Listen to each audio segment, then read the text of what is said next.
빌립보서 3장 1절에서 2절 말씀입니다. 끝으로 나의 형제들아 주 안에서 기뻐하라. 너희에게 같은 말을 쓰는 것이 내게는 수고로움이 없고 너희에게는 안전하니라. 개들을 삼가고 행악하는 자들을 삼가고 몸을 상해하는 일을 삼가라. 1절에 보시면 끝으로라고 되어 있는데요. 이거 편지 끝이라는 의미는 아니에요. 주제가 바뀐다 이 말입니다. 지금까지 하는 주제와 다르게 끝으로라고 하면서 주제가 바뀌어져서 오늘 3장 1절부터 쭉 이어지는 말씀은 이런 자들을 조심해라 라는 내용이에요. 그래서 무엇을 조심해라 라고 하느냐 하니까 2절에 보면 개들을 삼가고 행악하는 자들을 삼가고 몸을 상해하는 일을 삼가라. 같은 말이죠. 개들을 삼가라. 그들이 누구예요?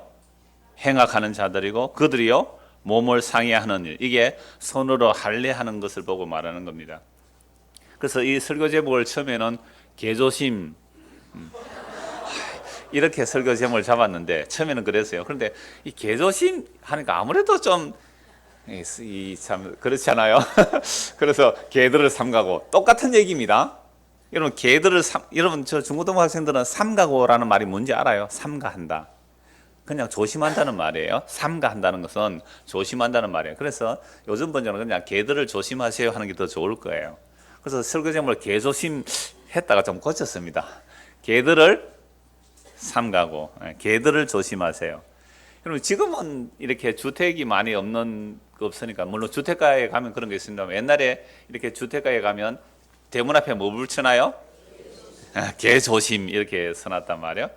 그래서 한국에 처음 온 선교사가 앞에는 성이고 뒤에는 이름이라 배웠어요. 앞에는 성이고 뒤에는 이름이고 개 조심 이래 써놓으니까 선교사가 전도하러 가지고 집에 가서 어떻게 할까요? 개 조심시 계세요 이렇게 했대요. 개 조심시 계세요. 이 무슨 예? 재난 문자가 재난 문자가 왔군요. 폰을 아예 꺼두세요. 재난 문자가 왔군요. 미세먼지 아마 주의하라고 재난 문자가 왔을 것 같아요. 방금 웃었죠, 여러분들? 방금 웃었어요. 1절 다시 봅시다. 끝으로 나의 형제들아 주 안에서 기뻐하라 그랬잖아요. 여러분들이 평소에 워낙 기뻐 안 해서 제가 개 조심시 얘기를 가지고 좀 기쁘게 해드리려고 했는데 여러분 세상 사는 게 기뻐요, 안 기뻐요? 기쁜 사람도 있고 안 기쁜 사람도 있고 한번 손 들어 볼까요? 세상 사는 게 기쁘다. 손 내리시고 나는 막 괴로워 죽겠다. 우리 중고등부 학생들이 저 안에서는요 유아실에서는 우리 선교가 두 손 들었어요. 지금 감기 들었어요? 마스크 쓰고 왔는데 괴로워 죽겠대요. 지금 두 손 들고 괴로워 죽겠대. 어쩌죠? 지금 바울 사도는 기뻐라 그러거든요. 기뻐라. 그래 바울은 지금 어디에 갇혀 있다 그랬어요? 감옥에 갇혀서 언제 죽을지도 모르는데 재판받고 어떻게 죽을지도 모르는데 내가 말하는 기뻐라 다시 말하는 기뻐라 그래요. 감옥에 갇힌 사람이 뭐가 그래서 기뻐서 기뻐라 그래요? 제가 방금 질문했잖아요. 이러면 사는 게 기쁘냐 아니면 우울하냐라고 했을 때 기쁜 사람보다도 안 기쁜 사람이 훨씬 많대요. 특히 우리 학생들이 막 괴로워 죽겠다고 두 손을 번쩍 드는데요. 그래서 이런 세상 속에서 사람들은 이제 기쁘게 살려고 억지로 웃을거리를 찾기도 하죠. 그게 이제 코미디 프로를 보는 거죠. 실제로 미국에서 어떤 사람이 뭐 중환병에 걸려서 현대의학으로 치료할 수가 없다 그래요.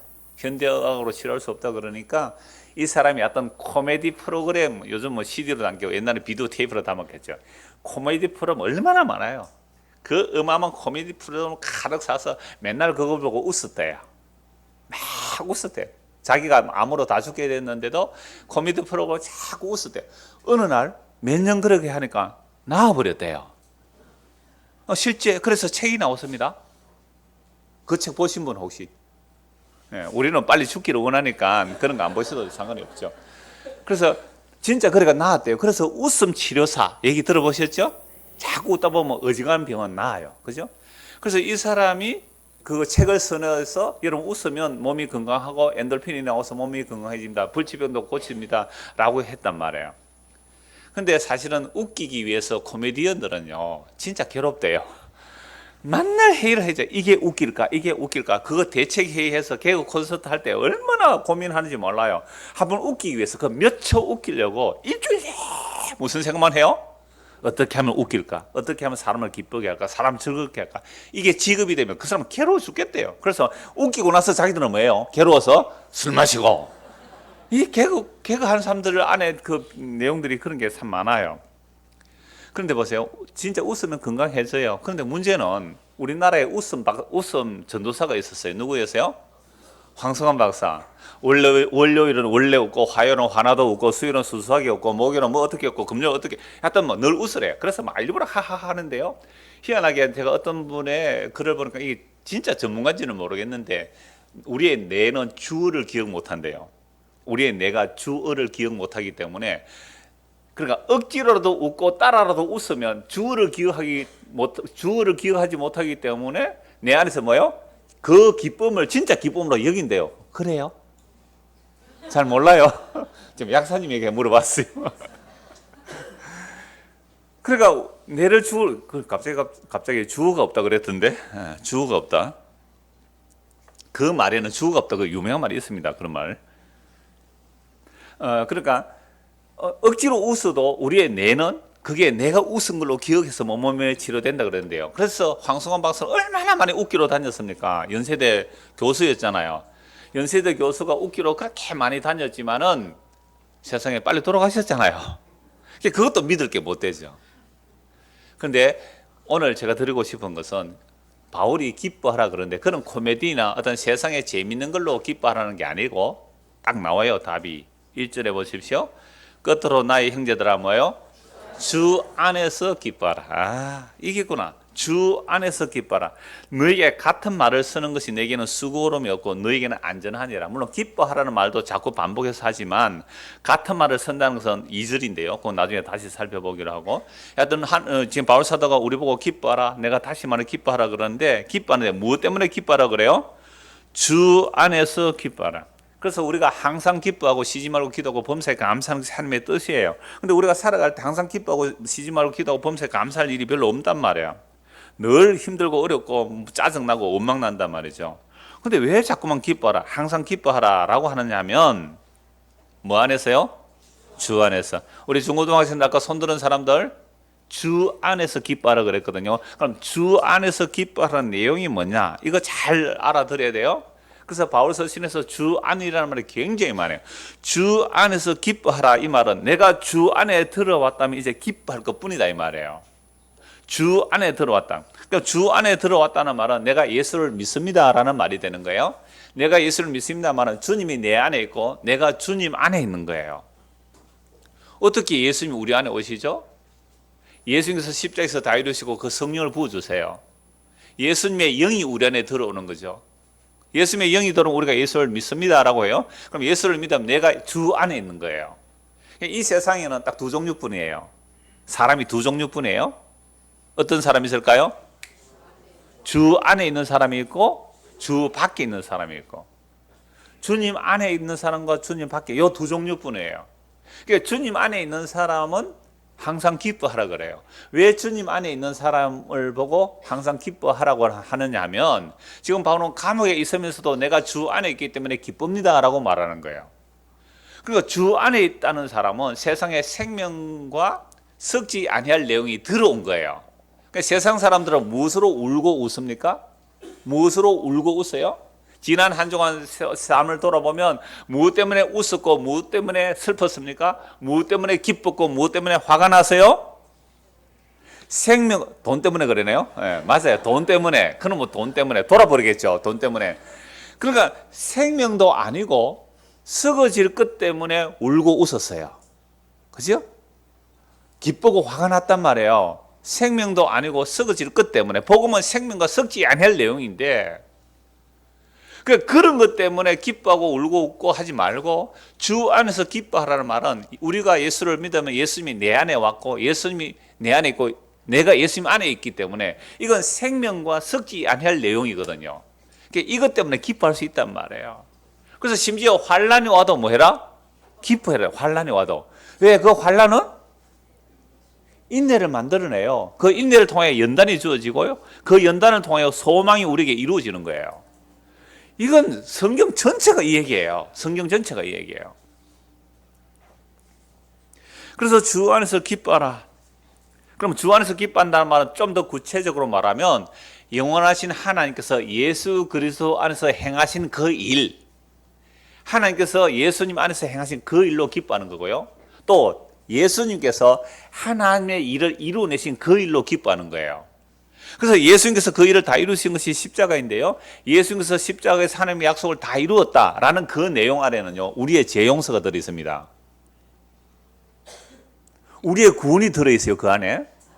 아니, 예수님 홀로 십자가 지시면서 다 이루었다고 한 그 다 이루심 안에는 우리의 용서가 있고 우리의 구원이 들어있어요. 그 예수님의 다 이루심 안에, 그러니까 주 안에서 기뻐하라는 내용이 이거예요. 우리가 예수님을 믿는다, 우리가 예수님 안에 있다는 말은 조금 전에 두 가지 얘기했어요. 뭐 했어요? 죄 용서가 있어요. 그 안에 예수님이 이루신 일 안에. 또요, 뭐가 있어요? 구원이 있어요. 영원한 하늘나라 기업이 있어요. 영원한 하늘나라 기업이 있단 말이에요. 그 안에 사랑과 긍휼과 자비와 섞지 않을 내용과 그 영광과 그 창조의 기쁨과 말할 수 없는 감사와 감격과 기쁨과 그 생명의 약동함과 그 엄청난 내용들, 감히 말할 수 없는 그 기쁨들이 가득한 거예요. 그게 있단 말이에요. 그게 있으니까 내가 지금 감옥에 있어도 뭐 하라고요? 기뻐해라. 배가 고프니? 그럼 나중에 먹자. 영육간에 함께 먹고 있어서 다른 사람에게 방해가 되거든. 너 두 사람만 있으면 내가 먹으라 하겠는데. 그러니까 자, 집중하자. 다른 사람이 또 방해. 또 옆에 있는 사람 먹고 싶잖아. 음식 끝에 마음 상한다고 너만 먹으면 안 되잖아. 뒤에 아들 먹고 싶잖아. 옆에서 바라보고 먹고 싶어 하니까. 자, 지금 이쪽으로 집중. 그래서 기뻐하라라는 것은 하나님께서 예수님 안에 행하신 일과 예수님께서 하나님이 이루신 그 일들을 알고 믿으면 우리 안에 막 기쁨이 생겨져요.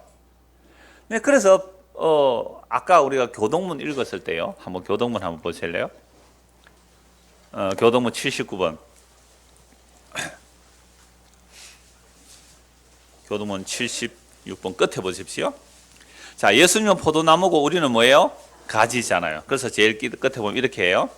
자, 아버지께서 나를 사랑하신 같이 나도 너희를 사랑하였으니 나의 뭐요? 사랑 안에 가라. 우리가 예수님의 사랑 안에 가라 말이죠. 예수님의 사랑은 십자가로 나타났으니까 그 십자가 안에 가라. 그럼 주님 안에 가라. 내가 아버지의 계명을 지켜 그의 사랑 안에 거하는 것 같이 너희도 내 계명을 지키면 내 사랑 안에 거하리라. 그러면 예수님의 계명을 지킨다는 게 뭐예요? 예수님 믿는 거예요. 여러분, 예수님 계명 지키라는 게 예수님을 믿는 거란 말이에요. 우리는 포도나무 가지에서 끊어져 있었어요. 그러니까 포도나무 가지에서 잘렸기 때문에, 생명나무에서 잘려 있었기 때문에 자기 자원으로만 살아가야 하는 인생들이에요. 자기 자원이라는 거 아세요? 자기 자원. 내 안에 있는 것으로만 살아가야 되고 더 이상 공급을 못 받는 거예요. 그죠? 그게 자기 자원으로 살아가는 거예요. 우리는 피조물은 하나님의 영원하신 생명을 공급받아 살아가야 돼요. 하나님의 무한한 자원을 주시는 분인데 그게 싫은 거예요. 그래서 그걸 끊어버린 거죠. 나는 싫어. 나는 내 혼자 내 능력으로 살 거야. 여러분들, 자, 우리 학생 용돈 얼마 있어요? 오늘 가서 사왔던데 용돈 얼마 있어요? 지금 주머니에? 없어요? 없어요. 그럼 일주일 동안 용돈 안 받으면 못 살잖아요. 아무것도. 근데 용돈 또 누가 줘요? 부모님 주시잖아요. 그럼 그걸 사는데 부모님 용돈 안 받으면 어떻게 해야 돼요? 나는 내 힘으로 살아야죠. 뭐 신문을 돌리든지 뭐 그렇게 해서 그게 자기 자원으로 살아가는 거예요. 영원하신 하나님부터 생명에서 끊어졌으니까 내가 내 자원으로 살아가니까 괴로운 거예요. 지어 짜내야 돼요. 안 나오니까. 그죠? 지어 짜내야 돼요. 얼마나 괴로워요. 이 생명이 끊어진 상태거든요. 그래서 예수를 믿습니다만은 나는 이제부터 주님의 은혜로만 삽니다라고 그게 믿습니다 하면 생명이 끊어졌던 생명이 붙는 거예요. 예수님 나무에게. 그 얘기를 하는 거죠. 그래서 이렇게 말하는 겁니다. 내가 이것을 너희에게 이르면 내 기쁨이 너희 안에 있어 너희 기쁨을 충만하게 하려 함이라 라고 하죠. 그러니까 예수님은 이 땅에 오셨을 때 아버지와 아들이 하나로 딱 연결되어 있어요. 예수님은 아버지 안에, 아버지는 예수님은 딱 연결돼. 그러니까 예수님은 그게 기쁜 거예요. 그러니까 예수님은 그게 기뻐요. 그러니까 요 기쁨이 너희에게도 있기를 원한다. 그래서 내가 미리 말한다 라고 말씀하신 거예요. 우리의 기쁨이라는 것은 정말 주 안에 있는 기쁨이에요. 주 안에 있는 기쁨. 이 기쁨은요, 사람이 빼앗아갈 수가 없는 거예요. 사람이 또 줄 수도 없죠. 오직 하나님의 은혜로 이 기쁨을 알게 되는데, 제가 이 얘기를 하나 해드릴게요. 우리 중고등 학생 좀 듣기 위해서 이 말씀 드리는데, 금요일 날 성경 공부하러 오시는 분이 계세요. 교회를 안 나간 사람이에요. 우리 손원미 집사님 그러니까 손원미 집사님 아들 친구의 엄마예요. 무슨 말인지 알겠죠? 그래, 만나서, 그리고 같이 교회 같이 하니까, 주일날 잘 못 오도, 금요일 날은 10시 반이니까 오겠다 해서, 같이 한 3번, 4번 왔어요, 금요일 날. 근데 의외로 잘 들었어요. 금요 공부를 하는데, 금요일 공부한 내용이 뭐였느냐 하면은, 예수님께서 다 이루었다. 그리고 그리스도로 통일한다는 얘기를 했어요. 그래서 요한계시록 4장 5장에 보면요. 요한계시록 4장 5장에 보면 보호자의 계시니와 어린 양. 일찍 지금 다 어린 양이에요. 어린 양이 센터 가장 가운데 있고요. 그 다음에 네 생물이 있고 그게 24장로가 있고 그 다음에 천군 천사들이 둘러서고 그 다음에 만물이 전부 그리스도를 향하여 경배하는 내용이에요. 이게 천지창조의 완성이에요. 원래 천지창조가 그렇게 되는 거죠. 그래서 죽임당하는 어린 양이 찬송을 받는 거예요. 모든 피조물에게서 찬송을 받는 거예요. 이게 에베소 1장 10절에 보면 하늘에 있는 것이나 땅에 있는 것이나 만물이 다 그리스도로 통일되는 거예요. 그러니까 예수님 혼자 영광을 이렇게 받아야 되는데 우리 인간들은 이미 생명에서 끊어졌기 때문에 자기가 자기를 살리고 자기가 자기 영혼을 챙겨요. 그게 셀프 센터라 그래요. 그러니까 자기가 또 자기를 중심으로 재배치하는 거예요. 나를 중심으로 재배치를 하니까 예수님으로 통일되어 가야 될 영광이 나를 중심으로 또 다른 통일을 이루는 거예요. 이게 십자가의 원수예요. 예수님의 원수예요. 그러면 세상 살아갈 때에 자기 영광 위해서 살아가요? 예수님 영광 위해서 살아가요? 우리는 자기 영광 위해서 살아가요. 그거 원수짓이거든요. 예수님의 무릎을 꿇어야 되는데 우리가 다 그렇게 살아가고 있어요. 이런 얘기를 하면서 어린 양 얘기를 했더니 자, 옆에 그 새로 오신 분 저는 이름도 잘 몰라요. 그 손흥미 집사한테 야, 어린 양이 뭐고? 이렇게 물은 거예요. 그래서 공부를 이제 12시에 마쳤어요. 마치고 나니까 손흥미 집사가 목사님한테 물어봐라 이런 거죠. 그래서 어린 양, 아니 12시 마치고 지금 밥 먹으러 가자고 기다리고 있는데 제 먹을 양식은 따로 있잖아요. 그 사람들 기다리지 말라 해놓고는 뭐 했어요? 20분 동안 복음 나눴어요. 그래서 어린 양에 대해서 먼저 설명했어요. 우리가 죄를 지어서 빨가벗게 되었을 때 무화과나무 잎으로 갈아입죠. 그때 가죽 옷을 지어서 입혀주었다. 저는 그 가죽을 어린 양으로 봐요. 그 가죽이 어린 양의 희생으로 내 부끄러움이 가려졌단 말이에요. 그게 어린 양이죠. 그리고 이스라엘 백성이 출애굽할 때에 마지막 10가지 장자가 다 죽는데 뭘 잡아야 돼요? 어린 양을 잡아 고기는 구워 먹고 그 피를 문 인방과 물선주에 뿌려라. 그러면 죽음의 찬스가 넘어간다. 그 집 안에 어떤 죄인이 있어도 어린 양의 피만 있으면 죽음의 천사가 넘어간다. 어린 양. 그리고 그 구약 모든 성경을 딱 손가락에 모아서 세례요한의 손가락 모아서 예수님 보고 뭐라고 해요? 보라, 세상 죄를 지고 가는 하나님의 어린 양이다. 벌써 구약의 핵심이 그 안에 다 들어가 있죠. 자, 창세기 3장에서 가죽 옷을 지어 입으신 거, 출애굽할 때 어린 양의 피로 구원받아 나오는 거, 그리고 구약의 희생 제사들이 다 양의 또는 정결한 짐승의 희생의 피 흘림이 속죄함이 없고 그 모든 내용들이 마지막 구약의 선지자 세례요한에 딱 연결돼서 보라, 세상 죄를 지고 가는 하나님의 어린 양이다. 이제 아시겠어요? 그 어린 양이 예수님이에요. 그래서 예수님께서 십자가에 못 박혀 죽으시고 또 부활하시고 성령을 부어주세요. 그래서 우리가 예수를 믿으면 그 어린 양의 희생의 공로로 제사함 받고 영원한 생명을 얻습니다. 죄가 뭐예요? 중고등학생들 어린 양이 뭔지 말씀드렸어요? 죄가 뭐예요? 또 죄에 대해서 설명했죠. 조금 전에 얘기했잖아요. 예수님을 중심으로 다 통일되어야 되는데, 예수님 중심으로 통일되어야 되는데 내 중심으로 통일하려고 하는 것, 이게 종교적으로는 통일교예요. 종교적으로 통일. 그래서 문성명이가 모든 종교 통일하겠다. 그래서 지가 황제가 되겠다. 교황이 되겠다는 거예요. 종교 통일하려고 그게 반역자죠. 반역자. 그러니까 남북 통일 원해요, 안 원해요? 이게 우리에서 오는 통일인데 말이죠. 그러니까 어떤 사람은 원한다, 어떤 사람은 원치 않는다. 왜 원하는 사람은 왜 원해요? 또 원치 않는 사람은 왜 원치 않아요? 전부 셀프센터예요. 자기 중심이에요. 이게 죄거든요. 그래서 당신이, 제가 그 사람 이름을 모르니까, 당신이 지금까지 살아오면서, 뭐 애기 엄마니까 지금까지 살아오면서 누구 중심으로 살아왔어요? 내 중심으로 살아왔어요. 그렇죠. 그런데 예수님이 저 갈릴리 나사렛 시골 출신의 어떤 배우지도 못한 사람이, 세상 학문으로 배우지도 못한 가난한 사람이 와서 당신 보고 네가 주인이 아니고 내가 주인이니까, 네가 지금까지 생각하고 인생을 계획하고 살아온 모든 것이 몽땅 죄니까 너는 날 믿어라. 그래야 너가 죄가 용서받고 구원받는다 라고 할 때에 그 사람을 진짜로 믿겠습니까? 힘들겠지요. 당신이 지금 모든 것이 나의 주인으로 하고 있는데 내가 너의 주인이요, 그 주인의 자리에 비켜서시오 하면 당신이 어떻게 하겠느냐고. 화가 나겠지요. 화가 나서 확 밀쳐버린 거예요, 그 사람을. 그런데 보니까 죽어버렸어요. 3일 만에 살아나셨어요. 그분이 천지를 창조하신 주님이세요. 그분이 그리스도예요. 제가 이 얘기를 했더니요, 갑자기 눈물이 걸성걸성, 눈이 빨개지면서 그럼 어떻게 해요? 그럼 어떻게 해요? 그러는 거예요. 여러분, 복음이라는 것은 우리가 예수를 십자가에 못 박아 죽였다는 것이 증거 안 되면 그건 복음 아니에요. 내가 내 인생의 주인 되기 위해서 교회를 찾아 나왔다고 합시다. 그런데 이 나의 주인됨을 더 확장시켜주는 예수를 믿으셨다면 그 예수 엉터리예요. 다른 예수예요. 내가 내 인생, 내 자아, 내 꿈, 내 욕망, 내 이름을 확장시켜주는 그런 하나님을 불렀다면 그 하나님이 우상 하나님이란 말이에요.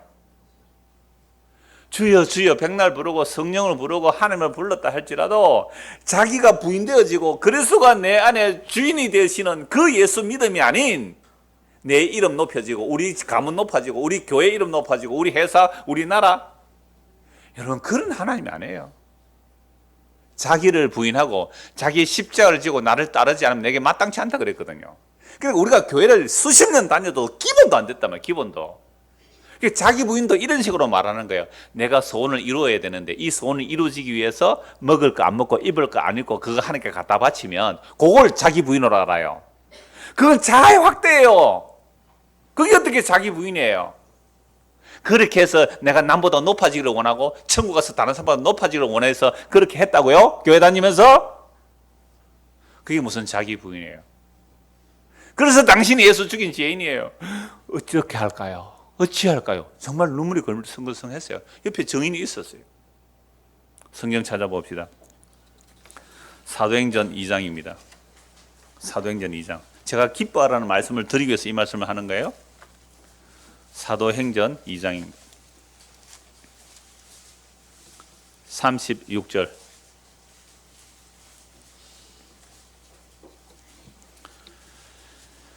그런즉 이스라엘 온 집은 확실히 알지니 너희가 십자가에 못 박은 이 예수를 하나님이 주와 그리스도가 되게 하셨느니라 하니라. 보세요. 오순절 성령임에서 사도들이 복음을 전합니다. 복음을 전한 내용이 너희가 십자가에 못 박은 이 예수를 하나님이 주와 그리스도가 되게 하셨느니라. 이게 2000년 전의 사건이 아니에요. 바로 오늘 우리에게 일어나는 일이에요. 내가 내 중심으로 내가 주인 되어 살려고 하는 이것이 틀렸다고 그게 죄라고 지적하니까 뭐라 그러려 하고 확 밀쳐버렸어요. 내가 내 인생의 주인인데 여러분들 제일 화나는 게 뭐예요? 살다가 자존심 상하는 거 아니에요. 날 무시당하는 거 아니에요. 내가 무시당할 때 어떤 무시당해요? 개무시당한다 그러잖아요. 그 얼마나 화가 나요. 내 개무시 당해보세요. 그 분노가 어떻게 해요? 화가 나서 네가 날 무시하는 확 밀 수 있잖아요. 그런데 진짜 천지를 창조하신 우리의 진짜 주인이 와서 내가 너의 주인이야. 내가 너의 주인이야. 뭐라 그러노? 어디서 감히 네가 내 주인이라고? 확 밀어버린 거예요. 그게 버림받은 모퉁이 돌이잖아요. 바로 왕에게 모세가 가서 내 백성 내놓아라. 여호와를 섬겨야 되겠다. 여호와가 누구건데 감히? 내가 파로야. 내가 신이야. 내가 제국의 황제야. 뭐 여호와 그게 뭔데? 감히 나에게 내 백성 내놓아라. 내 재산 내놓아라. 그러다가 아들 죽어요. 10가지 재앙 속에서. 우리가 다 그렇게 살아가요. 근데 예수님의 십자가의 복음은 네가 이렇게 살아온 그 삶, 그 죄가 진짜 주인 죽였잖아. 진짜 주인 죽였잖아. 놀라워요. 이 말을 들었는데 저는 어제 금요일 날 그분이 앞으로 예수 믿을지 안 믿을지 잘 모르겠어요. 그냥 이 말씀만 전했을 뿐인데 하여튼 그분은 당신의 죄가 이런 거고 그래서 우리의 죄가 예수를 십자가에 못 박아 죽인 죄입니다. 천지를 창조한 죄입니다라고 할 때 그럼 어째요? 하고 울먹울먹 했어요. 어떻게 할까요? 베드로가 이 복음을 전했어요. 그러니까 37절 보세요. 같이 읽읍시다. 시작. 그들이 이 말을 듣고 마음에 찔려 베드로와 다른 사도들에게 물어 이르되 형제들아 우리가 어찌할꼬 하거나 세상에 자기가 어찌할꼬 했는데 이게 벌써 2000년 전에 기록이 딱 돼 있잖아요. 또 놀랬어요 그 사람이. 그 옆에 소노미 집사가 있다가 봐라 니 놀랬지? 네가 하는 말 요 기록돼 있잖아. 어찌할꼬. 38절 같이 읽읍시다. 베드로가 이르되 너희가 회개하여 각각 예수 그리스도의 이름으로 세례를 받고 제사함을 받으라. 그리하면 성령의 선물을 받으리니 39절요. 이 약속은 너희와 너희 자녀와 모든 먼데 사람 곧 우리 주 하나님이 얼마든지 부르시는 자들에게 하신 것이라고.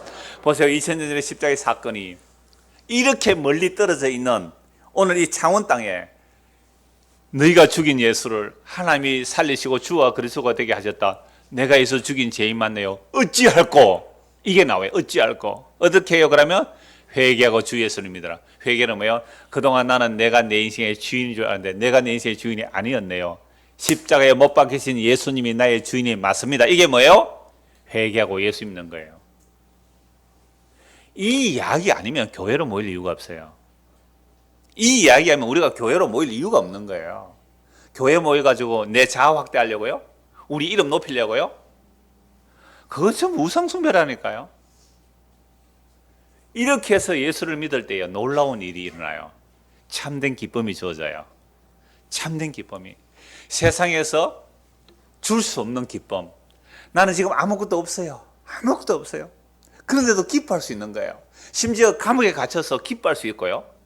내일 사형당한다 그러는데 오늘 쿨쿨 잠잘 수 있는 평안과 기쁨이 주어져요. 이게 세상이 줄 수도 없고 알 수도 없는 평안이에요. 이게 예수 믿는 기쁨이에요. 바울은 이게 있지요. 그래서 빨리 하루라도 그 영광의 나라를 내가 가고 싶습니다. 이건 예수님이 내 안에 영으로 계셔서 그 계시의 말씀을 통하여 하나님의 말씀이 확증되면요 기뻐할 수 있는 거예요.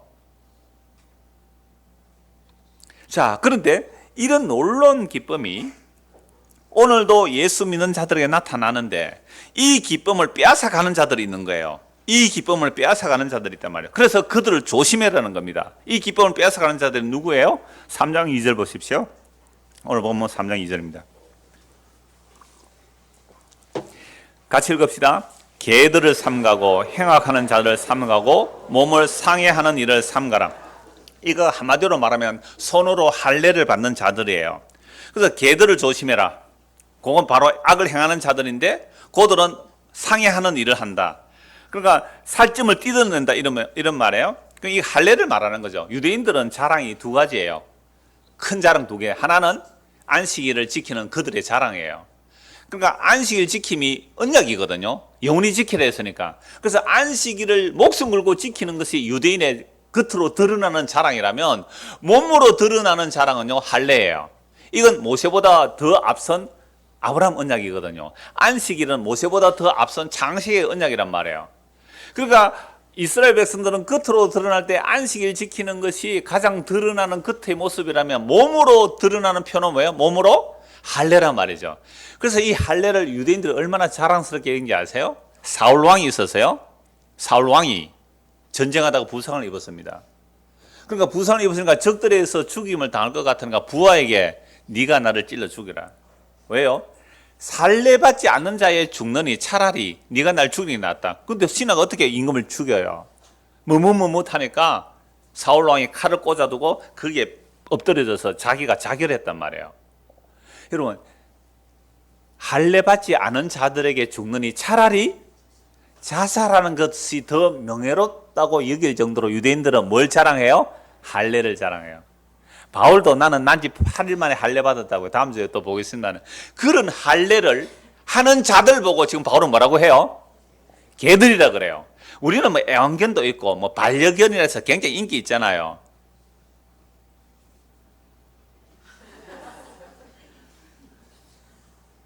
선생님이 가운데 좀 앉아주세요.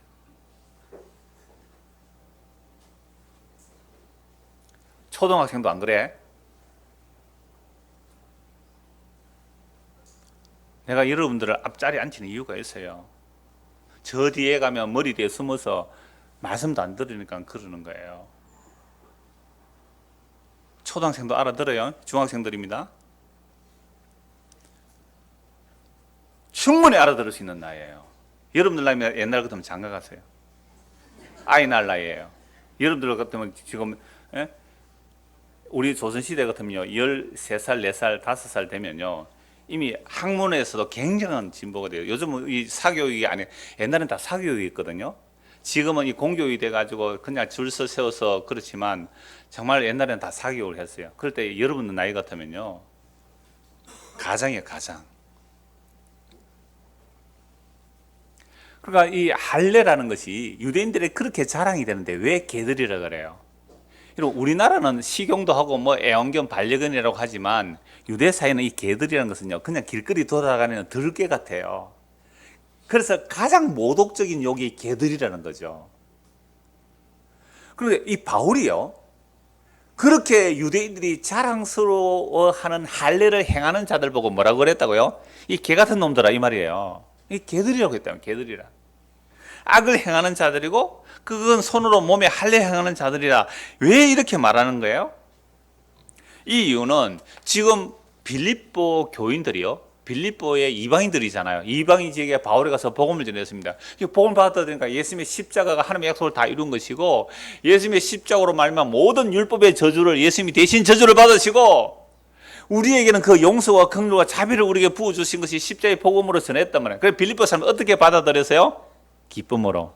진짜 기쁨으로 받아들였거든요. 그래서 빌립보 사람들이 그 복음을 받고 얼마나 기뻤는지요. 빌립보 1장에서 보면 그런 내용이 다 나와요. 빌립보 사람들이 그 복음의 소식에 대해서 어떻게 말하냐면요. 1장 한번 보십시오. 빌립보 사람들에게 편지할 때 이렇게 말해요. 3절 1장 3절 내가 너희를 생각할 때마다 나의 하나님께 감사하며 간구할 때마다 너희 무리를 위하여 기쁨으로 항상 간구하며 내가 첫날부터 이제까지 복음을 위한 일에 참여하고 있기 때문에 첫날부터 지금까지 바울과 계속 복음의 교제를 하고 있기 때문에 너무너무 기뻐하고 감사하는 거예요. 그러니까 여러분들 기뻐하십시오 이 말이에요. 바울 사도가 빌립보 가서 복음을 전했을 때에 이들이 복음을 받고 막 기뻐하고 있었단 말이에요. 근데 이 기쁨의 복음을 빼앗는 자들이 들어왔습니다. 누가요? 개들이 들어왔어요. 개들이 누구예요? 할례를 주장하는 자들이에요. 그러니까 이 할례를 주장하는 자들이 들어왔단 말이에요. 그러니까 성령임에서 사도들이 전한 복음은 이래요. 사도행전 15장에 나왔습니다. 유대인이나 율법 지키는 유대인이나 율법도 없는 이방인이나 오직 주 예수의 은혜로 구원 얻습니다. 이건 율법적 행함이 아니에요. 이방인들은 양심적 도덕 지켜서 구원 얻는 거 아니에요. 오직 예수님의 그 십자가의 공로로 구원 얻습니다. 그래서 누구든지 유대인이나 이방인이든지 주 예수를 믿으면 모든 죄가 사함을 받고 영원한 생명을 얻는 구원을 얻습니다. 이게 복음이에요. 그래서 복음이라는 것은 얼마나 단순해요. 예수 믿습니다. 나는 죄인입니다. 내가 당신을 죽인 죄인 맞습니다. 그러니까 예수님이 십자가의 죽음은 나의 죄를 대신한 죽음이고 나를 구원하기 위한 죽음임을 믿는 거예요. 그러면 죄 사먹고 영원한 생명을 얻는다는 거죠. 이 복음으로 그렇게 기뻐하고 있어요 빌립보 사람들이. 그런데 누가 쳐들어와요?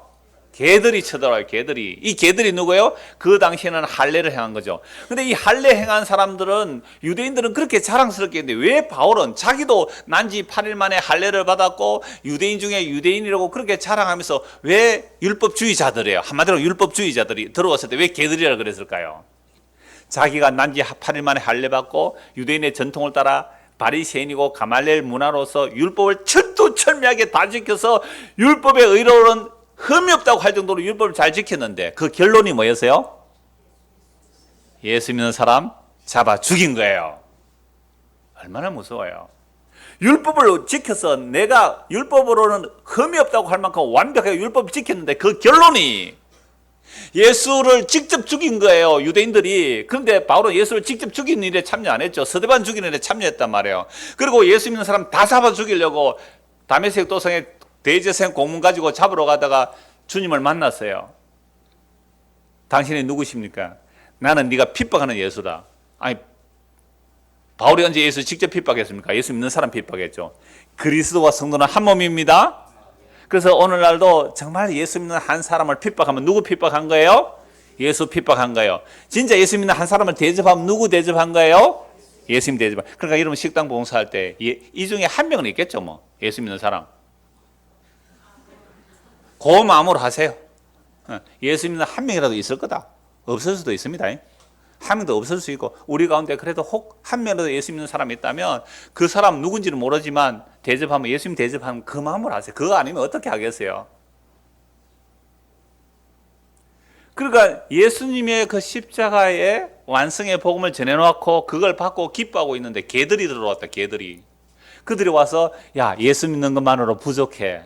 예수 믿는 것으로 안 돼. 해서 너희 할례 받아야 돼. 안식을 지켜야 돼. 이런 자들이 쳐들어왔을 때에 바울은 그들을 보고 개들이라고 그래요. 그러면 도대체 할례가 뭔데 이렇게 말해요. 할례는 모세 언약보다 앞선 아브라함 언약이거든요. 창세기 17장 한번 보십시다. 창세기 17장. 할례가 뭔지를 알아야지 왜 개들이라고 몰아붙이는지를 알 수가 있습니다. 창세기 17장 1절.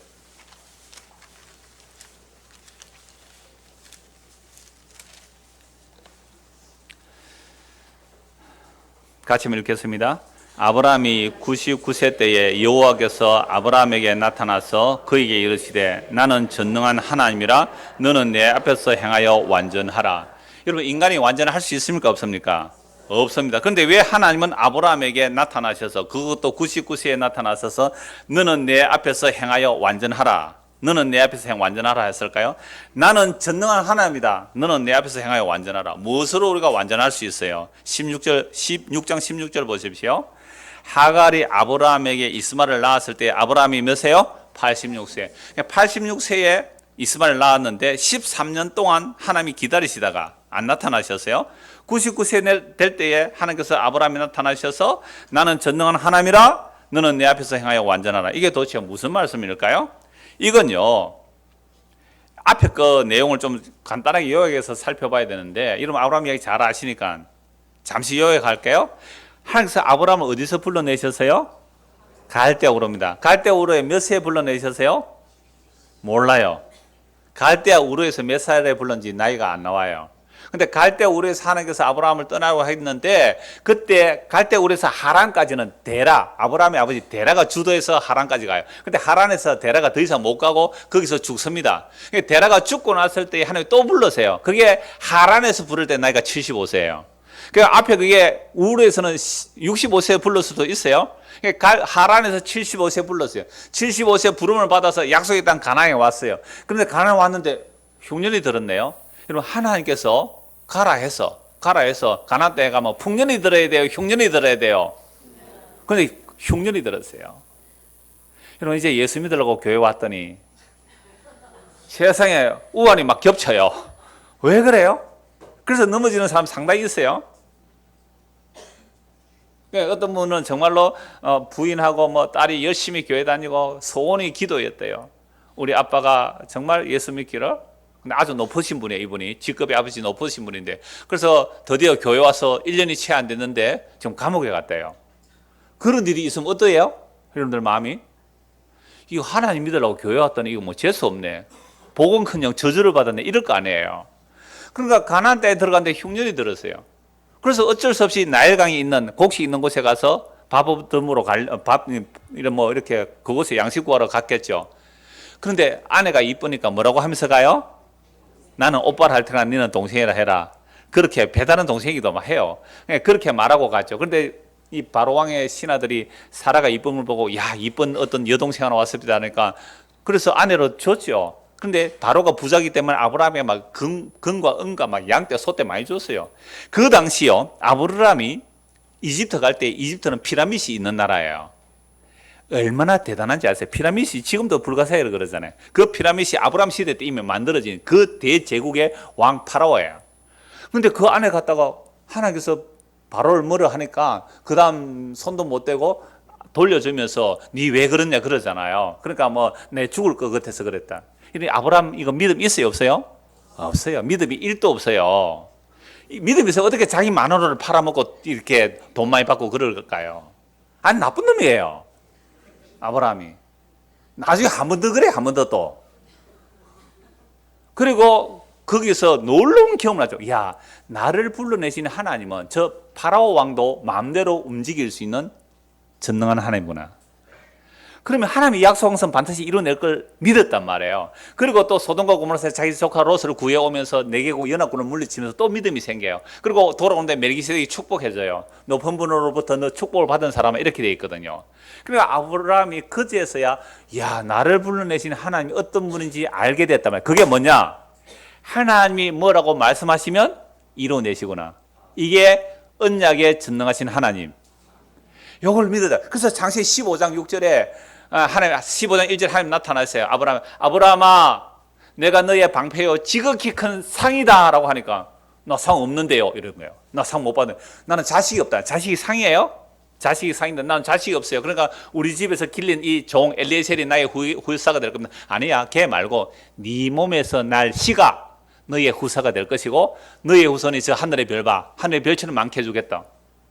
아브라함이 믿었어요. 왜 믿었어요? 아브라함의 능력이 아니라 항상 아브라함을 불러내셔서 몇십 년 동안 믿음의 훈련을 시킨 거예요. 그러니까 하나님이 뭐라고 말하면 이루어질 걸 믿었단 말이에요. 그래서 예, 하나님이 뭐라고 말하면 내가 믿겠습니다 하고 아멘 했더니 그걸 뭐라고 해서 하나님은 의다. 그러니까 창세기 15장 6절이 아브라함이 믿음으로 의롭다움을 받았습니다. 이 믿음이 아브라함에게서 나온 거예요. 하나님께서 훈련시켜 믿음을 주신 거예요. 하나님이 훈련시켜 믿음을 선물로 주신 거예요. 그러니까 믿음은 아브라함의 행위가 아니에요. 이게 믿음이라는 거예요. 아브라함의 행위가 절대 아니에요. 아브라함 믿음 있었어요? 없었어요? 없었어요. 마누라 팔아먹는 나쁜 놈이에요. 믿음 하나도 없는 놈이에요. 그런데 하나님께서 믿음의 훈련을 시켜서 하나님이 뭐라고 말하면 예, 요 정도가 된 거예요. 여러분 예수 믿으면 제산 받습니다. 그 정도 믿음이 있단 말이에요. 아브라함이. 아시겠어요? 여러분 하나님이 아브라함이 하나님의 약속을 믿으니 하나님이 뭐라고 했어요? 의롭다. 여러분 예수 믿으면 제산 받습니다. 아멘. 그게 제산 받는다는 게 의롭다는 받는 거거든요. 뭐 한 거 있어요? 없잖아요. 그런데 아브라함이 그 믿음을 믿었단 말이에요. 그런데 그 시가 뭐냐라고 하니까 갈라디아서 3장 16절에 보면 아브라함에게 씨를 준다는 그 씨는 곧 그리스도라 그랬어요. 그러면 아브라함은 자기 씨의 약속은 결국 그 씨의 완성이 누구예요? 예수 그리스도예요. 그럼 아브라함 누구 믿은 거예요? 예수님. 그럼 창세기 15장 6절에 자기 자식도 하나 없는데 네 씨 줄게 네 믿습니다 했을 때 아브라함 누구 믿었어요? 예수 믿었어요. 그 과정을 빼버리면 아시겠죠? 그 과정을 빼면 아브라함 바로 예수님 믿었다면 예수님 믿었어요. 시간이 필요하죠. 예수님 오시기까지. 우리도 마찬가지. 2000년 전에 예수님 십자가에 죽으셨어요. 그런데 지금 예수 믿으면 우리가 뭘 받아요? 제사함 받고 영원한 생명 얻어요. 이 아브라함이 믿은 거 우리 믿은 거 똑같단 말이에요. 이 그리스도의 영이 임하여. 그리스도의 영이 임하여. 아브라함보다 우리는 훨씬 더 그리스도의 완성의 풍성함을 더 맛볼 수 있죠. 그래서 우리는 아브라함보다 큰 자라 그래요. 이 신분상이 크단 말이 아니라 그리스도에게 그 더 가까이 있다 이 말이에요. 자, 그런데요. 약속을 받았어요. 약속을 받고 이제 언약을 체결합니다. 짐승 쪽에서 하나님이 홀로 지나가잖아요. 아브라함 안 지나가요. 이걸 일방적인 은혜 언약이라고 그래요. 하나님 홀로 지나갔다는 것은 하나님이 자기 생명을 건 언약이에요. 아브라함 안 지나갔어요. 그래서 하나님 자기 희생으로 자기 약속을 이루어내겠다. 자기 희생으로 자기 약속을 이루어내겠다. 그게 아브라함이 보여주었어요. 자, 그런데 자식이 생겨요? 안 생겨요? 안 생겨요. 애인이 안 생긴다 그러더라고요. 자식이 안 생기는 거예요. 어떻게 해야 돼요? 사라가 여보 당신 쉬면 되지 않겠어? 이게 시바지예요. 시바지. 우리도 시바지가 있어요. 그런 것처럼 하가를 주어서 아이를 낳았어요. 그 아이를 낳은 때가 86세. 그러니까 이제는 뭐 내 자식이니까 이게 내 시가 될 거야 하고 있었는데 13년 기다렸어요. 하나님께서 아브라함 99세 때 사라 90세 나타나서 뭐라고 말씀하신다고요? 자, 17장 1절 다시 보십시오. 아브라함이 99세 때에 여호와께서 아브라함이 나타나서 그에게 이르시되 나는 전능한 하나님이라 너는 내 앞에서 행하여 완전하라. 이게 무슨 말이에요? 너는 왜 내 약속 못 믿고 네 혈과 육의 능력으로 이스마엘 낳았니? 그건 아니야. 너는 내 앞에서 행하여 완전해. 내가 내 약속을 지켜내는 전능한 하나님이야. 너는 내 약속 믿어. 이 말이에요. 그래서 언약을 맺는 것이 할례 언약입니다. 할례 언약. 그래서 아브라함 99세 때 할례를 행하고 낳은 자식이 누구예요? 이삭이에요. 그런데 하나님께서 아브라함에게 내가 너에게 자식 줄게 라고 하는 거 아브라함 이랬어요. 내가 이렇게 나이가 늙었는데요. 사라는 이미 생리가 끊어진 지 오래되었습니다. 결혼해서 한 번도 아이 낳아본 적도 없고 생리가 끊어졌는데 어떻게 아이를 낳을 수 있습니까? 아브라함도 비웃었고요. 사라도 비웃었어요. 둘 다 웃었어요. 근데 놀랍게도 내년에 그 다음 해에 누가 생겼어요? 이삭. 그래서 하나님께서 이름을 이삭이로 지어줬단 말이에요. 아브라함과 사라가 이삭을 이름 부를 때마다 어떤 마음이 들었을까요? 나는 하나님의 약속을 비웃었는데 하나님은 나에게 진짜 웃음을 주셨군요. 이삭아 할 때마다 나는 하나님의 약속을 비웃었는데 하나님은 나에게 진짜 웃음을 주셨군요. 여기에 감격이 없으면 예수 다시 믿어야 됩니다. 이게 십자가예요. 그럼 십자가 못 박힐 때 사람들이 뭐라 그래요? 야, 니도 너를 구원 못하는 주제에 뭐 난 구원한다고 너 십자가에서 한번 내려와 봐라. 그러면 믿어줄게. 조롱이죠? 비웃음이죠. 그 조롱과 비웃음을 배경으로 하나님의 약속이 이루어진단 말입니다. 우리 예수 믿어 뭐 잘 될 줄 알았죠. 근데 잘 되는 길은 그냥 고생만 하다가 오늘까지 왔죠. 근데 그 고생을 하다가 이제 하는 거예요. 예수님께서 나의 조롱과 비웃음을 다 받으시고 거기 죽으시는데 놀랍게도 나는 그를 비웃었는데 그런 약속을 이루셔서 우리에게 진짜 웃음을 주셨어요. 이게 예수 믿는 기쁨이에요.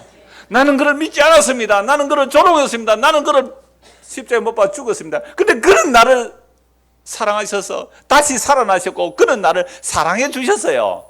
이게 역설입니다. 이거 믿을 사람 없어요. 인간율로 못 믿어요. 이거 성령께서 정말 우리에게 은혜를 베풀어줘야 이 복음이 선포될 때 아멘 할 수가 있는 거예요. 이건 그리스도 안에서 창세전에 약속된 자들이 이 복음의 말을 듣고 말도 안 되는 이야기를 듣고 믿고 말할 수 없는 기쁨으로 기뻐하며 말할 수 없는 사랑으로 사랑하며 그분 보기를 원하는 거, 이게 사도들이 전한 복음이에요.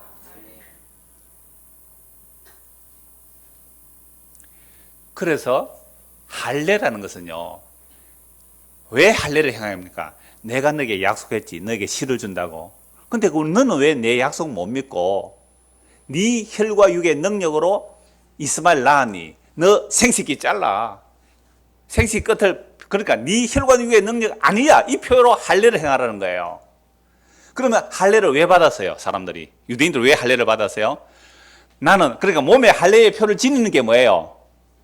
나는 하나님의 약속을 못 믿었구나. 아시겠어요? 나는 하나님의 약속을 못 믿었구나. 그걸 몸에 지니고 있으면서 날마다 소변 볼 때마다 남자 무슨 생각해야 돼요? 나는 하나님의 약속을 못 믿어가 이스마엘 만들어냈구나. 나는 하나님의 약속을 내가 뭔가 보태줘야 되는 줄 알았는데 그게 아니구나. 하나님의 약속은 하나님의 능력대로 나오구나. 그래서 이삭을 낳았을 때 이렇게 말해요. 아브라함이 믿은 것은 없는 데서 있게 하고 죽은 데서 살려내시는 그 하나님을 믿었어요. 그러니까 몸에 할례의 표를 지녔다는 것은 자랑거리가 아니에요. 몸에 유대인들 할례의 표를, 나는 하나님의 약속을 못 믿었다가 하나님이 혼나고 나서 이삭을 주셨는데, 그래서 할례를 보면서 늘 생각해야 되는 것은 하나님의 약속은 누가 이루어내신다? 하나님이 이루어내신다. 그를 믿음으로, 믿음의 도장이 뭐예요? 할례예요.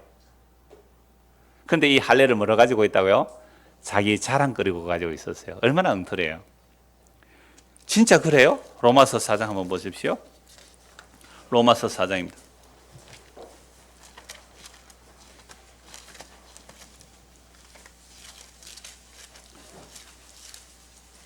로마서 4장 11절.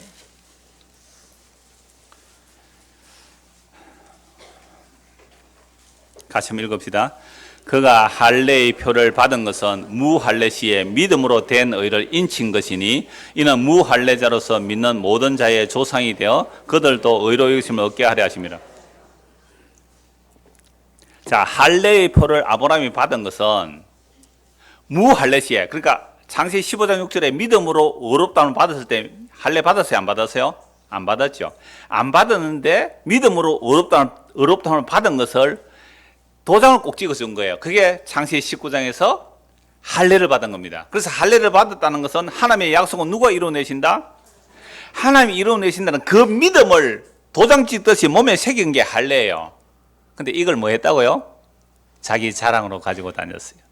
여러분, 예수 믿는 사람들요, 오늘날 개들이 뭔지 아세요? 오늘날 개들이 오직 하나님의 은혜 외에 다른 것을 보태는 게 전부 개들입니다. 나는 이런 했기 때문에 이런 복을 받았어요. 나는 뭐 몇 대를 신앙의 가문의 명문가를 이루었어요. 전부 자기의 원인을 투입하는 것들이 전부 개들입니다. 이게요, 신비주의로도 나오고요, 금욕주의로도 나오고요, 율법주의로도 나오고요, 번영신앙으로 나오고요. 모든 이단들의 특징이 뭔지 아세요? 딱 한 가지로 행위주의입니다. 행위주의예요. 율법주의예요. 오직 십자가의 은혜로, 십자가의 은혜로. 이 얘기 안 하면 그게 전부 개들입니다. 근데 우리 속에 전부 개들이라는 그 사상들이 다 있어요. 목사님, 내가 이래도, 목사님, 내가 이래도,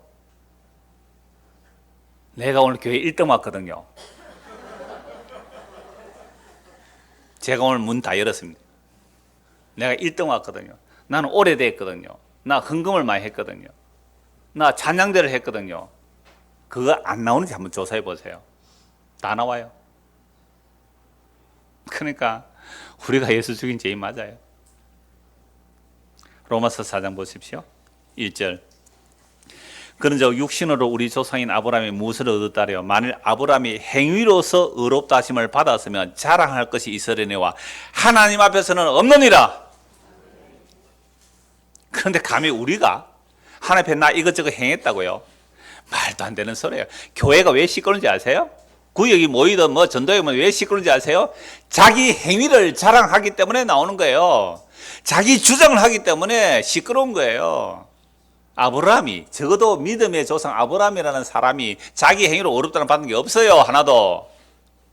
우리가 이 믿음을 받았다면 자랑할 것은 예수 그리스도의 십자가 은혜 자랑할 게 없단 말입니다. 그래서 아브라함이 행위로서 어렵다를 받았다면 자랑을 있으나 하나님 앞에 없어요. 성경이 무엇을 말하냐? 아브라함이 하나님을 믿음에 그것이 그에게 의로 여겨진 바 되었느니라. 이게 창세기 15장 6절이죠.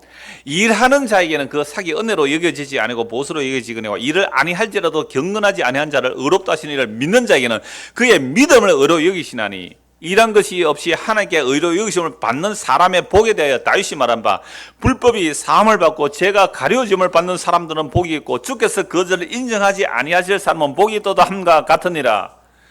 이 복을 여러분 아브라함과 다윗이 받은 복이 무슨 복이에요? 행위예요? 믿음이에요?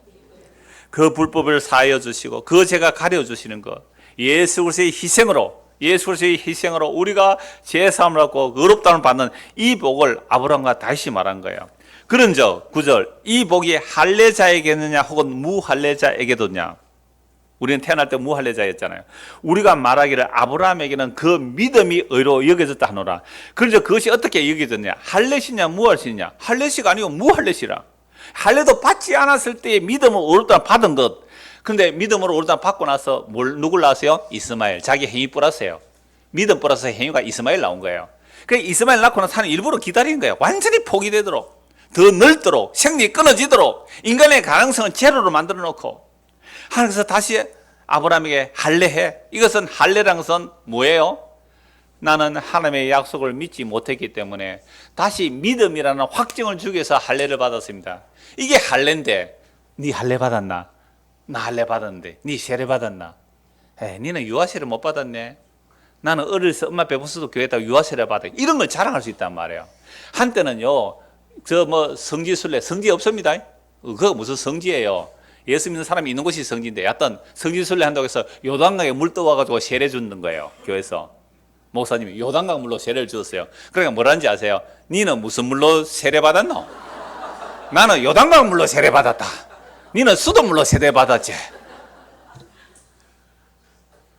장로도 안 쏘고 목사도 안 쏘는데 장로는 식용유고 목사는 참기름입니까? 그런 거 아니거든요.